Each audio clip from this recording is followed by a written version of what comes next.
नमस्कार दोस्तों, ocean network में आपका स्वागत है। आज बात करेंगे पुंछ में जो सेना के वाहन पर चौतरफा आतंकी हमला हुआ है, जिसमें हमारे 5 जांबाज वीरगति को प्राप्त हो गए, कुछ दूसरे घायल हुए हैं।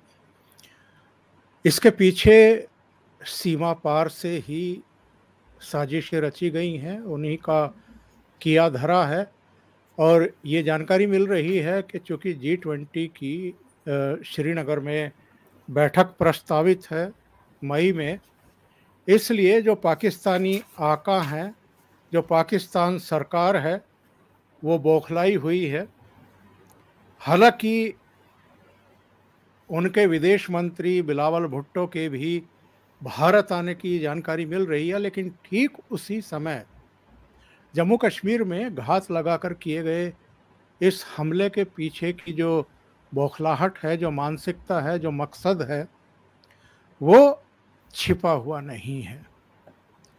और अगला 1 महीना भारतीय जो सेना है, जो सुरक्षा बल हैं, जो हमारी एजेंसियां हैं, उन सब के लिए, भारत सरकार के लिए भी, जम्मू कश्मीर प्रशासन के लिए भी बेहद चुनौतीपूर्ण रहने वाला है। लेकिन हम चर्चा इससे आगे की करेंगे। जिस तरीके से पुलवामा में हमारे CRPF के 40 जांबाजों को वीरगति प्राप्त हुई थी एक आत्मघाती हमले में, और उसके बाद मोदी सरकार ने पाकिस्तान को सबक सिखाया था बालाकोट में एयर स्ट्राइक करके। क्या समय नहीं आ गया है कि पाकिस्तान को फिर वैसा ही सबक सिखाया जाए? और इस पर चर्चा करने के लिए मेरे साथ जाने माने रक्षा विशेषज्ञ, टेरिटोरियल आर्मी के पूर्व चीफ और काउंटर टेररिज्म वॉर सिचुएशंस के बहुत ही माहिर जानकार, और काउंटर टेररिज्म पर तो अमेरिका से जो गिने चुने अफसरों ने ट्रेनिंग ली है, उनमें सिवास साहब हैं। तो जोड़ लेते हैं जनरल सिवास साहब को। सिवास साहब, बहुत स्वागत है। नमस्कार। नमस्कार साहब। सिवास साहब, काफ़ी समय से जम्मू कश्मीर में शांति थी, और जम्मू कश्मीर ही नहीं बल्कि पूरे भारत में ही शांति है। 2014 के बाद तो एक भी बड़ा आतंकवादी हमला घाटी के बाहर हुआ नहीं। अब चूंकि श्रीनगर में G20 देशों की बैठक होने जा रही है, तो ये माना जा रहा है कि जो सेना को निशाना बनाया गया है, वो भी रसद ले जा रहे ट्रक को और जवानों को निशाना बनाया गया है। ये कहीं ना कहीं अंतर्राष्ट्रीय बिरादरी का ध्यान आकृष्ट करने का एक और नाकाम प्रयास है पाकिस्तान की तरफ से, ताकि G20 देशों के जो प्रतिनिधि हैं वो श्रीनगर की तरफ रवाना होने से पहले सोचें। हाँ बिल्कुल, सच्चाई है चौधरी साहब। देखो, अभी भारत के पास G20 और SCO की प्रेसिडेंसी, और G20 की बहुत ज़्यादा मीटिंग होने वाली है। फाइनेंस मिनिस्टर की भी होनी है, फॉरेन मिनिस्टर की भी होनी है, डिफेंस मिनिस्टर की भी होनी है, और फिर ये जो एक हेड ऑफ द स्टेट होगी सितंबर-अक्टूबर में। और ये भी सच्चाई है कि जो हम इस पूरे देश को कम से कम 50 से 80 के करीब मीटिंग हो रही है, और वो हर जगह होंगी, सारी स्टेट्स में 28 स्टेट्स और 8 यूनियन टेरिटरी, जिसके अंदर जम्मू एंड कश्मीर में भी होगी, जम्मू में भी, श्रीनगर में भी और लेह में। एक प्रकार शोकेस किया जा रहा है कि भारत के अंदर कितनी उन्नति और प्रोग्रेस है। और ये बिल्कुल नहीं जो एक प्रकार ठीक लग रहा ना पाकिस्तान को ना चीन को, और वो दोनों के दोनों चाहेंगे कि कहीं जम्मू एंड कश्मीर स्पेशली दिखाया जाए कि अभी भी शांत नहीं है और टेररिज्म है, और वो भी जो टेररिज्म है वो वहाँ का घरेलू टेररिज्म है। क्योंकि देखो, सच्चाई यह है कि आज की तारीख में कश्मीर घाटी के अंदर अब बिल्कुल नॉर्मल सी आ गई है। जो पत्थरबाजी की घटनाएं होती थी आज से 5-6 साल पहले, वो तो पास्ट की बात हो गई है। आतंकवाद का ऑलमोस्ट सफाया, 40 से 50 आतंकवादी रह गए हैं। लश्कर तोबा जैसे मोहम्मद हिजबुल मुजाहिदीन की जो लीडरशिप वाइप ऑफ है, उसके बाद जो आतंकवादी रह गए हैं उनका मोराल बड़ा डाउन है। ना उनके पास हथियार है, ना उनके पास अम्यूनिशन है। और ऐसे में जो जम्मू एंड कश्मीर, स्पेशली कश्मीर घाटी जो प्रगति की तरफ जा रहा है, वो काबिल तारीफ है।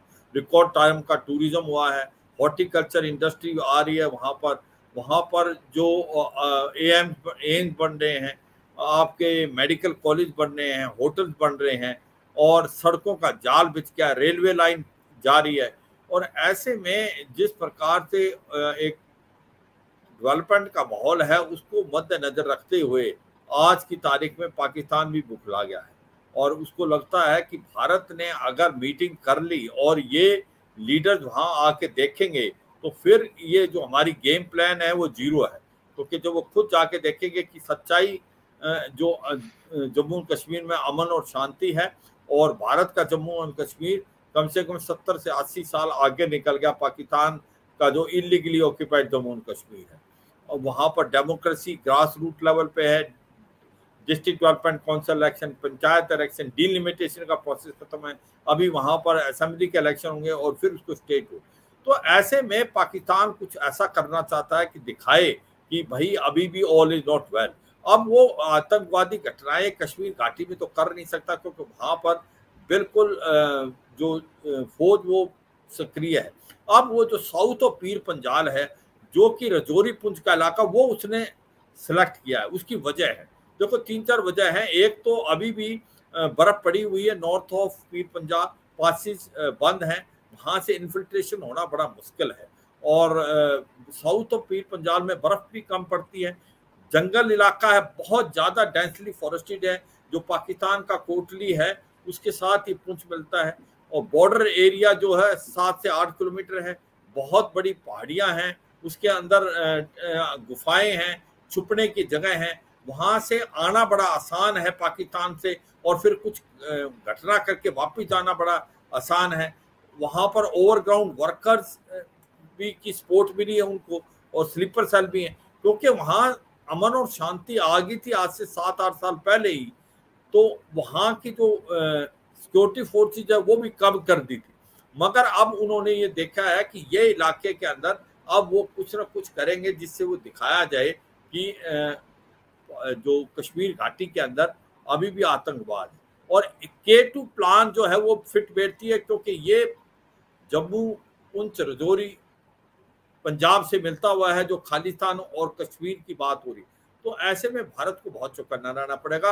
आपने बहुत ठीक बोला कि जब तक कि SCO की मीटिंग नहीं हो जाती अगस्त सितंबर में, पाकिस्तान कुछ ना कुछ करने की कोशिश करेगा। अब क्यों किया, आपने बड़ा अच्छा क्वेश्चन पूछा था कि अभी बिलावल भुट्टो ने बोला है कि मैं आऊंगा फर्स्ट वीक ऑफ मई, जो कि फॉरेन मिनिस्टर की जो मीटिंग है गोवा के अंदर। अब जैसे ही ये अनाउंस हुआ उसके बाद ही ये कर रहा हूँ। क्या वजह है, क्या पाकिस्तान की आर्मी इन्वॉल्व है, क्या पाकिस्तान की ISI? ऐसा लगता है कि पाकिस्तान की जो आर्मी और ISI नहीं चाहती कि बिलावल भुट्टो आए, क्योंकि वो नहीं चाहते कि भारत के साथ उनके रिलेशन ठीक हो। क्योंकि ये सच्चाई है, आज पाकिस्तान की फाइनेंशियल और इकोनॉमिक कंडीशन खराब है, टूटने के कगार में है, वो आइसोलेटेड है, वो भारत में आना चाहते हैं, वो दिखाना चाहते हैं कि हम आइसोलेटेड नहीं है, उनको पैसा मिले IMF। मगर अभी भी पाकिस्तान की जो आर्मी है और ISI है वो कतई नहीं चाहती, क्योंकि उनका वजूद ही एंटी इंडिया सेंटीमेंट। तो ऐसे में ये सारी डीप स्टेट ने कराया है, ये सोची समझी साजिश के साथ किया है। ये आतंकवादी कुछ दिन पहले आगे थे, और उसके बाद ये वेल प्लान्ड ऑपरेशन था। और इसके अंदर जो स्टील कोर वाले जो आपकी बुलेट्स हैं उनका इस्तेमाल किया है, जो चीन में बनती हैं, जो कि कम से कम 3 से 4 इंच की जो स्टील है उसके अंदर भी घुस सकती है। और ऐसी गाड़ी को टारगेट किया जिसके अंदर लॉजिस्टिक का सामान जा रहा है। तो ये सारा ऐसा लगता ताना बाना, ये सोची समझी साजिश है, ये डीप स्टेट की कार्रवाई है। और हम कभी सोचते हैं कि पाकिस्तान की हालात बहुत खराब हैं, पाकिस्तान टूटने कतार पे है, पाकिस्तान के पास टाइम नहीं है आतंकवाद को फैलाने के लिए। मुझे नहीं लगता ये बात ठीक है। पाकिस्तान कभी नहीं बदलेगा, पाकिस्तान वो कुत्ते की पूंछ की तरह है, कुछ भी ट्राई करते रहो वो टेढ़ी की टेढ़ी रहेगी। तो पाकिस्तान जो है आतंकवाद का साथ मुझे लगता है नहीं छोड़ेगा, और इसलिए भारत को बहुत चौकन्ना रहने की जरूरत है, स्पेशली SCO और जो आपकी G20 की प्रेसिडेंसी की मेन मीटिंग तक? चौधरी साहब। सिवाज साहब, ये भी सूचनाएं मिल रही हैं कि जो पाकिस्तान के कब्जे वाला कश्मीर है उसमें मस्जिदों में कुछ बातें कही गई हैं। जो लड़के हैं उनको आह्वान किया गया है कि आप आइए, आपको ट्रेनिंग दी जाएगी, आपको दूसरे लालच भी दिए गए हैं। और जिसने हमला किया है ये पीपल्स एंटी फासिस्ट फ्रंट, जो जैश का समर्थित संगठन है, इसके द्वारा किया गया है। ये भी जानकारी शुरुआती तौर पर मिली है, एनआईए की टीम भी वहां पहुंच गई है, कि 3 विदेशी आतंकवादी थे और 2 यहाँ के थे। तो ऐसे में क्या ये नहीं लगता है कि पीओके जो है उस पर बड़ी कार्रवाई करने का समय आ गया है? हाँ बिल्कुल, देखो ये सच्चाई है कि ये जो ऑर्गेनाइजेशन इसने किया है, ये पीपल्स एंटी फैसिस्ट और फोरम है, ये एक जैसे मोहम्मद का ही ऑफशूट है। अब इसका नाम ऐसा क्यों है कि उर्दू का नाम नहीं है? ये जानबूझ के साजिश से लिखा गया है कि पाकिस्तान नहीं चाहता कि ऐसा लगे कि ये पाकिस्तान की ऑर्गेनाइजेशन है, तो इसको पीपल एंटी फैसिस्ट फोरम दिया है। मगर ये सच्चाई है, ये और कुछ नहीं, ये जैसे मोहम्मद का ही एक ऑर्गेनाइजेशन है। और ये भी सच्चाई है कि आज की तारीख के अंदर जो पाकिस्तान ऑक्यूपाइड जम्मू कश्मीर गिलगित पाकिस्तान में लोग भी परेशान, वो नहीं चाहते पाकिस्तान में रहना, वो चाहते हैं भारत में मिलना। वहां पर बहुत ज्यादा आवाज आ रही है, मगर पाकिस्तान इसको दबा रहा है। आज की तारीख में बहुत ज्यादा प्रेशर है। आपने ठीक बोला, मदरसा में भी और मॉस्क में भी अनाउंसमेंट हो रही है कि अभी टाइम आ गया है कि आप भर्ती हो, आपको इतना पैसा मिलेगा। जब हालात बहुत खराब हैं, सिचुएशन बड़ी नाजुक है, वहाँ लोगों के पास खाने को नहीं है, ये एक प्रकार से लालच दे के इन बच्चों को वो भेजा जा रहा है। और ये ठीक बात है। ये जो आतंकवादी जिन्होंने हमला किया था, 5 थे, 3 इसमें फॉरेन टेररिस्ट थे और 2 जो थे इंडियन, जो पुंछ रजौरी के थे। और इनको जो सपोर्ट सिस्टम दिया वो इन्होंने दिया अपने जो यहाँ के रहने वाले थे लोकल। और ये तब इसको वारदात दी गई। मगर ये बात बिल्कुल ठीक है, पाकिस्तान नहीं मानेगा। पाकिस्तान, ये सोचो कि पाकिस्तान के हालात अब अच्छे नहीं है तो पाकिस्तान आतंकवाद की तरफ ध्यान नहीं देगा, मुझे नहीं लगता। क्योंकि अभी भी 10,000 लश्कर तोबा जैसे मोहम्मद के आतंकवादी जो कि अमेरिका वेपनों से लैस हैं, जो कि अमेरिका छोड़ गया था अफगानिस्तान में, और उनमें से 27 जो हैं लॉन्च पैड वो पुंछ रजौरी के सामने वो भरे हुए हैं। तो ये मुझे लगता है समय आ गया कि अगर उसने हमारे 5 जवानों को वीर गति पहुंचाया, तो जिस प्रकार से हमने पुलवामा के बाद बालाकोट किया था और हम चले गए थे खैबर पख्तूनख्वा 80 किलोमीटर इनसाइड और मिराज 2000 लेके, और उसका पूरा जैसे मोहम्मद का ट्रेनिंग कैंप को एक प्रकार से बिल्कुल नष्ट कर दिया था, जिसमें 200 से 250 आतंकवादी मारे गए थे। मुझे लगता है कुछ ऐसा ही करने का समय आ गया, क्योंकि पाकिस्तान अदरवाइज मानेगा नहीं। और जब उसका मनाने का एक ही तरीका है, पनिश पाकिस्तान, उसके अंदर घुस के उसको मारो, तभी उसके अंदर डर पैदा होगा। क्योंकि आप देखो, हर चीज का एक टाइम होता है। जब पुलवामा के बाद बालाकोट किया हमने, तो उसका इफेक्ट कुछ सालों तक रहा। मगर अब क्योंकि G20 की मीटिंग है, इन्होंने कुछ करके दिखाना है, तो वो डर और खौफ अभी खत्म हो गया। अब समय है कि इससे पहले G20 की प्रेसिडेंसी के पहले हम एक बड़ा ऑपरेशन करें, पाकिस्तान ऑक्यूपाइड जम्मू कश्मीर या पाकिस्तान के अंदर घुस के वहां पर जो आतंकवादियों का गढ़ है उसको साफ किया जाए। क्योंकि जब हम करते हैं तो पूरा वर्ल्ड हमारे साथ है। सब जानते हैं कि पाकिस्तान एक एपिक्स है, एक हब सेंटर टेररिज्म का। तो ये आपकी बात बिल्कुल ठीक है, ये समय आ गया है पाकिस्तान को सबक सिखाया जाए, पाकिस्तान के अंदर घुस के पाकिस्तान के जो आतंकवादी हैं उनको ढेर किया जाए, तभी कहीं अमन शांति कुछ समय के लिए आ सकती है। नहीं तो पाकिस्तान जो है G20 की प्रेसिडेंसी पहले किसी हद तक जा सकता है, क्योंकि उसके पास जो टेररिज्म का इंफ्रास्ट्रक्चर है वो अभी भी इंटैक्ट है और उसका वो फायदा उठाने की कोशिश करेगा। इसलिए उसको पनिश करो, उसके जो सिस्टम को तोड़ो, इससे पहले कि वो कुछ करे। चौधरी साहब। शिवाज साहब, जिस ट्रक को निशाना बनाया गया काउंटर टेररिस्ट ऑपरेशन के लिए तैनात राष्ट्रीय राइफल यूनिट के ये जवान थे, क्या हम ये माने कि ये ट्रक वहां से किस समय गुजरेगा या उसका रूट क्या होगा, वो रसद या दूसरा सामान ईंधन वगैरह लेकर के जा रहा है, इसकी सूचना आतंकवादियों तक पहुंचना और उसके द्वारा फिर इसको निशाना बनाया जाना काउंटर टेररिस्ट ऑपरेशन के लिए तैनात है राष्ट्रीय राइफल यूनिट। आप खुद काउंटर टेररिज्म के माहिर जानकार हैं। ये एक संदेश और संकेत है सीमा पार से कि हमारे पास आप लोगों की बहुत बारीक जानकारियां हैं अभी भी। हाँ बिल्कुल, इसमें कोई शक नहीं। और ये एक बात में बहुत ही इम्पोर्टेंट बात आपने बताई कि इनका जो इंफ्रास्ट्रक्चर है टेररिज्म का, जो इकोसिस्टम है वो अवेलेबल है। इसके अंदर आतंकवादियों के ओवरग्राउंड वर्कर, इनके स्लीपर सेल वो इंटैक्ट, और इनको वाकई ही बिल्कुल पुख्ता खबर थी।